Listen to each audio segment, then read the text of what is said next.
وصفة النهاردة بقى خطيرة، يعني هنعمل الفطير المشلتت من غير فرن، من غير تعب ولا توريق ولا دهن طبقات ولا أي حاجة خالص.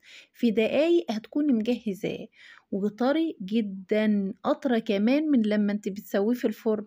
جميل جدا جدا ما شاء الله عليه. شايفين جماله؟ وطري جدا ومورق، ولا هقول ايه، يجنن يجنن كده. لازم تجربوه بقى بالطريقة دي.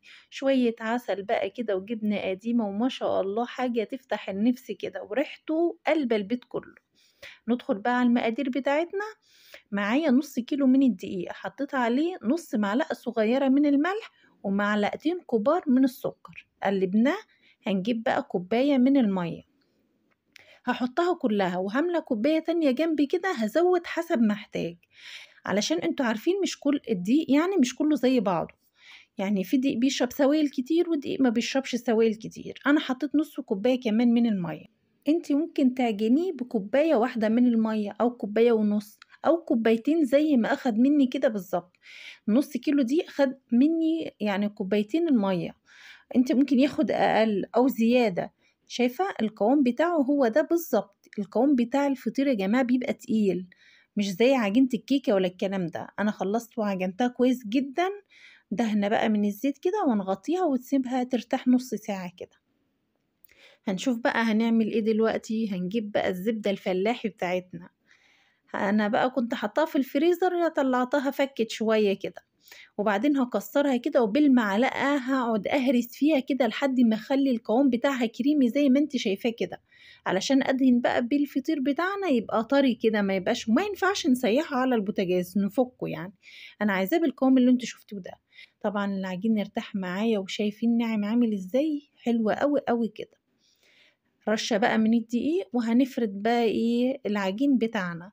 ولا هنقعد بقى نورق فيه ولا نفرد ولا نزهق نفسنا خالص. يعني الطريقة اللي معمول بها الفطير ده طريقة تجنن كده. انا فردتها على قد ما قدرت طبعا. والسمنة بتاعتنا بقى حطيناها فوقها كده، او الزبدة الفلاحي. وهنلف بقى ايه، هنبرم يعني على خفيف كده. يعني ايه، مش تلفيها لفة تخينة. تمام كده. هنقلب برضو القلبة، انا يعني لفيت لفة وضغطت على العجين بتاعنا قفلته. هنقلب العجين كده فوق السمنة او الزبدة، مش فوق العجين نفسه تاني، لا. لازم تشقلبي قطعة العجين كده فوق السمنة، علشان يبقى مورق معاكي، وتقفلي بقى بصوابعك زي ما انت شايفة كده. هنكمل بقى اللفة كلها كده، ونقفلها بصوابعنا ونقطع بقى. يعني انا كنت بحط 4 صوابع كده واقطع. شايفين يا جماعة؟ ما ننساش بقى نصلي على سيدنا محمد، ونعمل لايك للفيديو. واللي ما اشتركش معايا في القناة يشترك علشان يوصل لكم كل جديد. طبعا انا جبت صينية مدهونة دهنة من الزيت، واحطها بقى عليها قطع العجين بتاعتي ترتاح شوية. ترتاح يعني نص ساعة كده. دي الصينية بقى اللي هسوي فيها. حطيت فيها ايه يعني قطعة من الزبدة اللي احنا برضو حطيناها في الفطير، نفس الزبدة يعني. دهنت الصينية بيها. هنجيب بقى قطعة العجين بتاعتنا أو الفطيرة. يا دوب بضغط عليها كده، طرية جدا يا بنات، شايفين؟ ولا بتلم ولا أي حاجة، معنى كده إن العجين مرتاح جدا. هنجيب بقى الزبدة بتاعتنا، وهنحط ايه معلقة صغيرة كده، وهندينا بيها.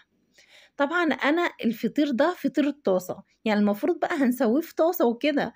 أنا قلت بقى ألم الفطير كله في صينية واحدة وأخلص. أنا بقى أقعد أسوي واحدة واحدة.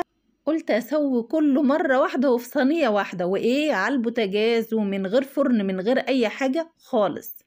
دهنا دهنه السمنه، ولمينا بقى الفطيره بتاعتنا كده. هنساوي وشها كده، والكلاكيع دي كلها هنسيبها تحت. هنلمها تحت كده، دي هتبقى قاعده الفطيره. شايفين يا بنات؟ طبعا انا دهنه الصينيه دهنه من السمنه، وبخلص القطعه بحطها في الصينيه على طول. فقلت بقى ألم كله مرة واحدة واخلص منه. وبعدين ايه، لقيتها طريقة سهلة جدا. يعني خلصت كله، ما خدش معايا 10 دقايق بالظبط. النص كيلو دي عمل معايا بالظبط 10 فطيرات. و10 فطيرات يعني حلوين كبار، حلوين يشبعوا يعني.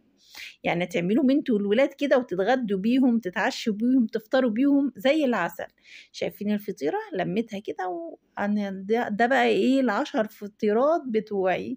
طبعا الصينية مش هتاخدهم كلهم لما افردهم، فشِلت 3 منّهم هاعملهم بقى أسوّيهم بعد أمّا أخلّص أول تسوية يعني، وسِبت 7 بالضبط، سوّيتهم وبعد كده إيه، حطّيت ال3 التانيين سوّيتهم تاني يعني، وما بياخدوش أي وقت نهائي يا بنات، جرّبوا الطريقة دي بجد حلوة جدًا. شايفين أنا فردت دول 7 فطيرات طبعًا، أنا شِلت 3 هاسوّيهم بعد أمّا أخلّص دول. طبعًا أنا سوّيت على نار عالية، مش على نار هادية، الهادية بتنشّف الفطير. بس أنتِ بقى يعني خلّي النار بتاعتِك متوسطة، يعني علّي في الأول وبعد كده خلّي النار متوسطة، ليه بقى؟ علشان أنا الفطير ده اتلسوع منّي، يعني المفروض أنا يا دوب باقلّب كده، أقلب الفطير وارجع أقلبه مرّة تانية، كان أغلبه كان بيتلسوع منّي، هتلاقيه يعني اتحروق منّي شوية، فعشان ما يتحرقش منِّك أنتِ سوّي على نار يعني فوق المتوسطة، علشان النار الهادية يا بنات بتخلّي الفطير ينشف. وطبعًا الفطير بتاعنا ده رقيق، يعني مش فطيرة بقى على بعضها كيلو دقيق زي ما أنا باعمله معاكم قبل كده لأ، الفطير ده رقيق فلو على نار هادية هينشف منِّك، شايفين جماله؟ والله العظيم يجنن، وطعمه جميل جدًا وطري جدًا، جدًا، جدًا ومورّق، أنتِ هتشوفيه شكله كده هتقولي لأ ده عامل زي الرقاق، أقسم بالله فطير أهو شايفين؟ ومورّق جدًا وطعمه جميل والزبدة بقى الزبدة الفلاحي بقى بتخلّي الفطير يجنن، طعمه جميل جدًا، جدًا. وعلى فكرة يعني بيتعمل بأي سمنة برضه عادي جدًا، مش هيقول لِك لأ، بس يعني أحلى حاجة وأطعم حاجة في الفطير لازم بالسمنة البلدي. شايفين الجمال؟ وطبعًا السمنة لازم ما تتسيّحش، ما نسيّحش السمنة ونعمل بيها الفطير، لأ، لازم بحالها كده. شايفين الجمال؟ وشوية عسل بقى كده وجبنة قديمة، الله، الله، الله، الله، الله.